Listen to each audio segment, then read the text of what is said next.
Sunday evening is my favorite time of the week. I get to sit down in my room, watch a movie, play a video game, and just relax in general.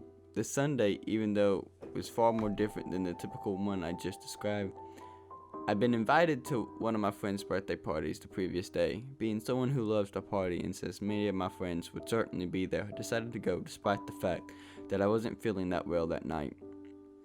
The party itself was pretty fun. Everybody there had a good time. We chatted, we said a few good jokes, none of which I can remember, and of course, we drank alcohol and played beer pong.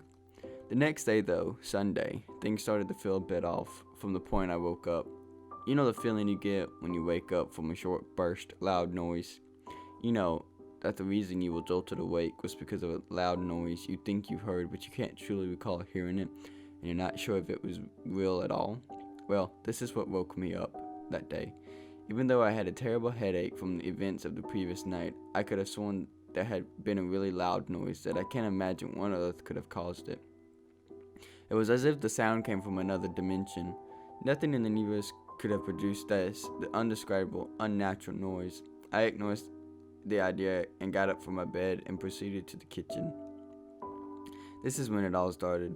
Before exiting my room, though, I went to open the window to let some fresh air in, and this is when I noticed it. A thin, long crack, almost like a straight line, was in the ceiling, and it was big. It stretched from one corner of the room to the other, and it didn't seem to have a reason to appear. The house was quite new, so it would make no sense that it was a structural problem.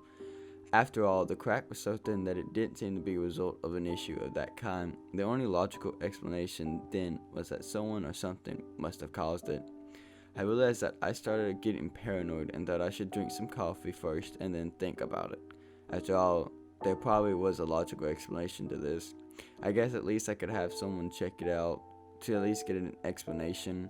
I went on with my day without much thinking it and decided that I would call someone to come check it out on Monday. I had breakfast, went to the gym for a few hours. Since I woke up pretty late, I started my day as much later time than usual, so when I got home it was already getting dark. I turned the TV on, grabbed a snack, and started watching Netflix.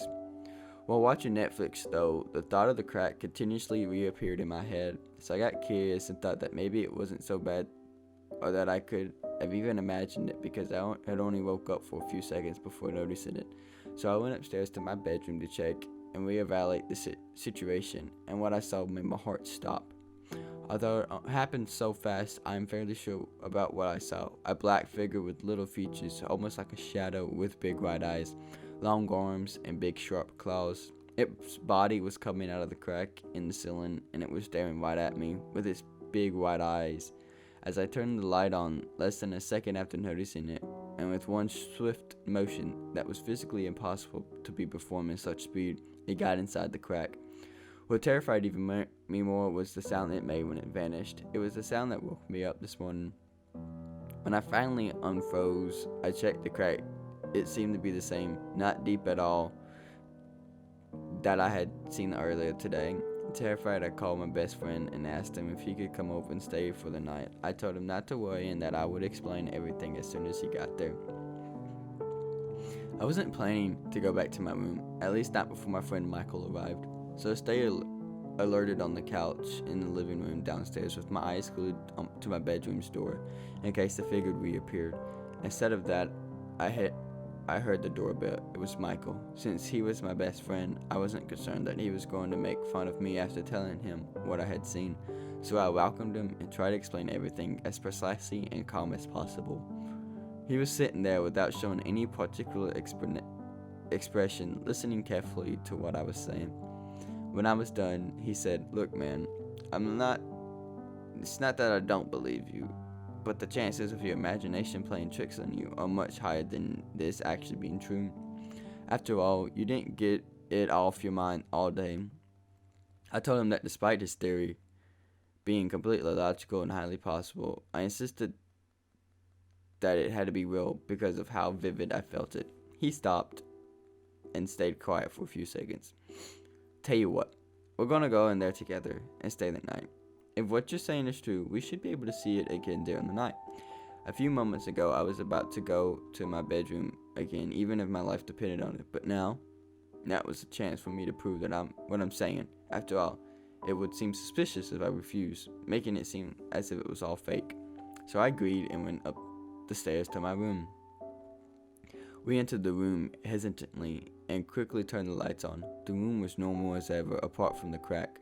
No sign of the man, though. We sat down and talked for a few minutes, and then decided that we were too tired to continue talking and that we should probably get some sleep. I tried to convince him that we should leave the room and sleep on the couch in the living room, but I couldn't change his mind. We turned the light off and went to sleep.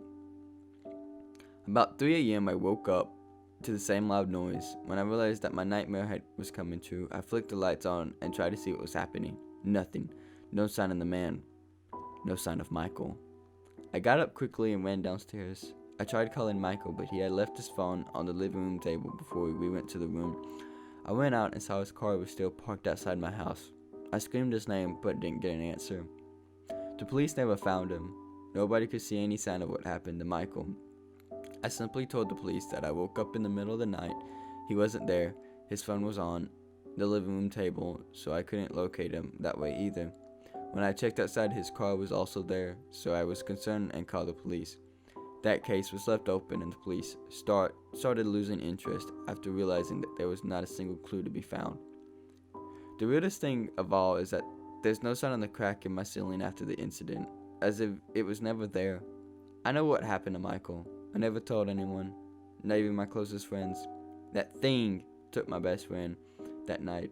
In spite of the crack vanishing mysteriously, I decided that I wanted to move out, and so I did.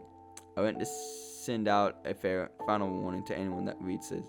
If you notice a crack in your ceiling, leave the house immediately.